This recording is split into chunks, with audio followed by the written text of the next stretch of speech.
आज की कक्षा में आप सबका अभिनंदन है।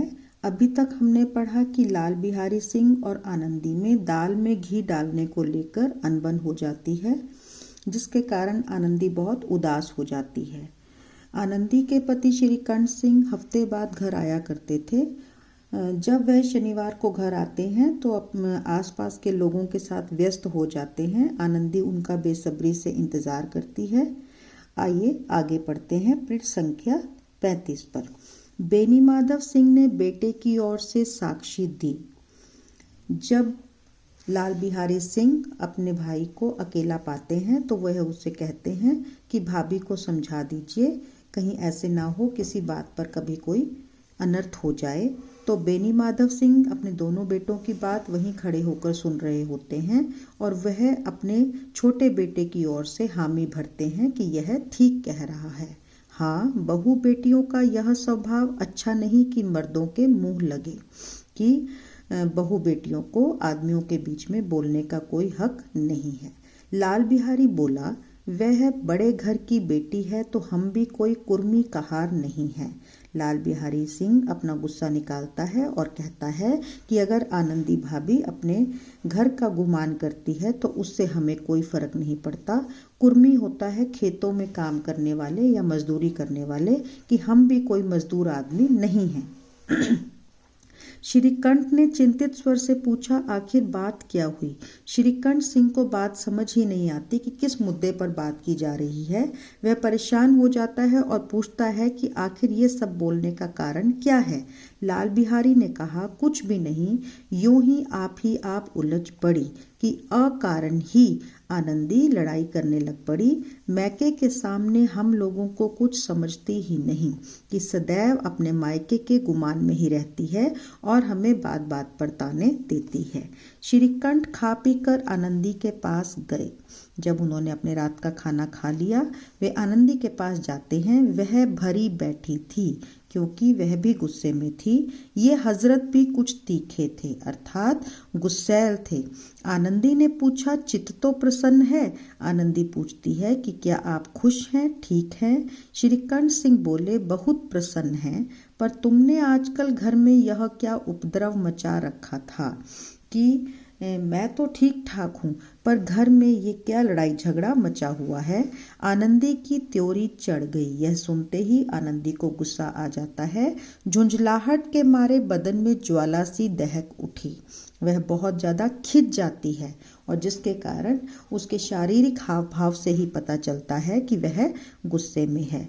बोली, जिसने तुमसे यह आग लगाई है उसे पाऊं तो मुँह झुलस दूं, कि जिसने तुम्हें मेरे बारे में उल्टा सीधा कहा है, अगर वह मेरे सामने आ जाए तो मैं उसे छोड़ूंगी नहीं।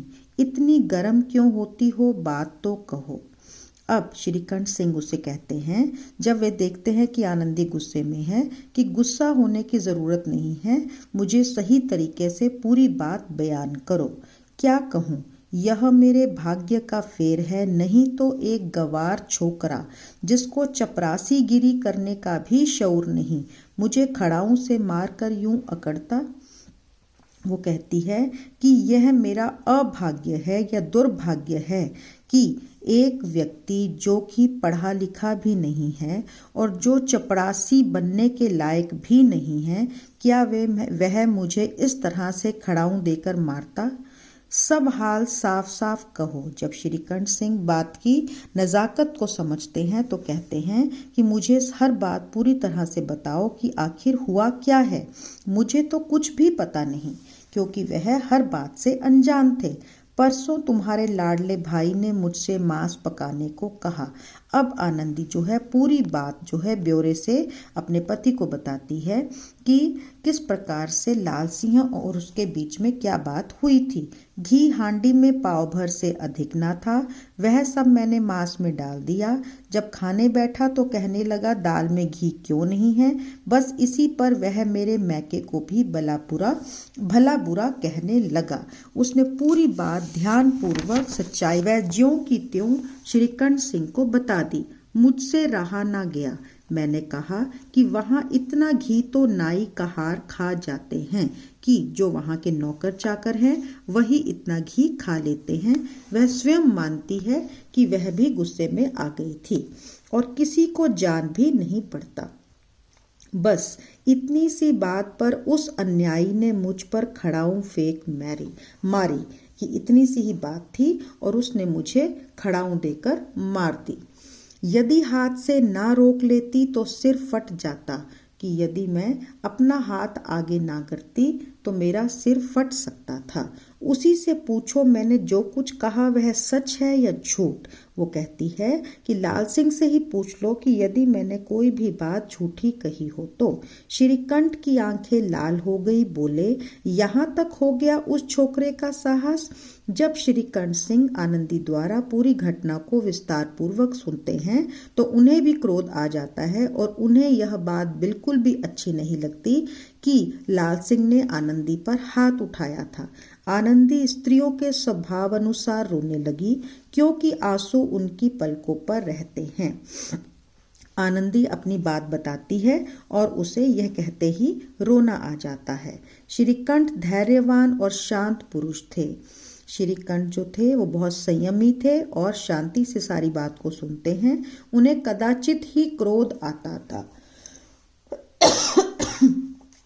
उन्हें कभी कभी ही गुस्सा आता था, परंतु स्त्रियों के आंसू पुरुषों की क्रोधाग्नि भड़काने में घी का काम देते हैं।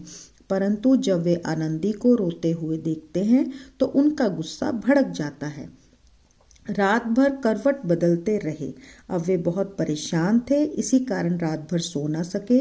उद्विग्नता के कारण पलक तक नहीं झपकी, क्योंकि वे चिंता में थे। उद्विग्नता का अर्थ है चिंता, परेशानी। इसके कारण वे सो नहीं पाए। प्रातःकाल अपने बाप के पास जाकर बोले, दादा अब इस घर में मेरा निर्वाह ना होगा। सुबह जल्दी उठे और अपने पिता के पास गए और उन्होंने उन्हें कहा कि मैं अब इस घर में रह नहीं सकता हूँ।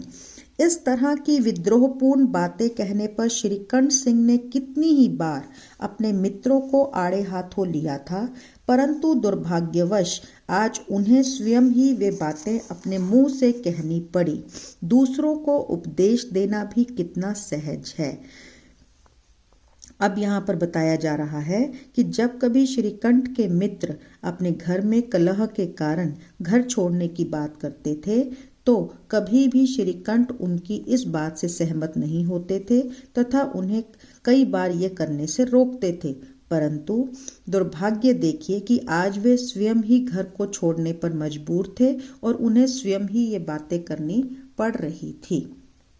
दूसरों को उपदेश देना भी कितना सहज है। इसमें बताया गया है कि जब भी कोई हम ज्ञान की बात दूसरे को बताते हैं तो वह सरल है, परंतु जब अपने ऊपर समस्या आती है तो उसे संभालना मुश्किल हो जाता है। बेनी माधव सिंह घबरा उठे और बोले, क्यों? बेनी माधव सिंह को समझ ही नहीं आया कि पुत्र क्या कह रहा है।